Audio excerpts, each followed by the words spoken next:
ధనుసు రాశి సాధించేది 5, చిల్లర పెంకుల్లా చల్లేసుకునేది 5, వాటేసుకునేది ఒకరు, బూతులు తిట్టేది కూడా 5.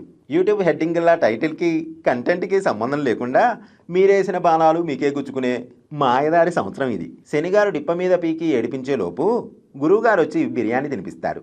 యూట్యూబ్లో చెప్పారని పెట్టుబడి పెట్టొద్దు. ఇన్బాక్స్లో మెత్తగా గోకారని తెలిసినలోకి అప్పులు ఇవ్వద్దు. జీతం పడిందని మెసేజ్ చూసి ఆత్రంగా ఖాతాకెళ్ళి చూస్తే అక్కడ మాత్రం సున్నాయే ఉంటుంది. కాబట్టి అయ్యేదాకా ఏదీ నమ్మొద్దు. ఆరోగ్యాన్ని, ఇంట్లో సమస్యల్ని అస్సలే అశ్రద్ధ చేయొద్దు. ఈసారి ఒత్తిళ్ళు తిత్తి తీసేస్తాయి. కింద వాళ్ళు కాలరెగరేస్తారు, వెనుకున్న వాళ్ళు వీపు గోకుతారు.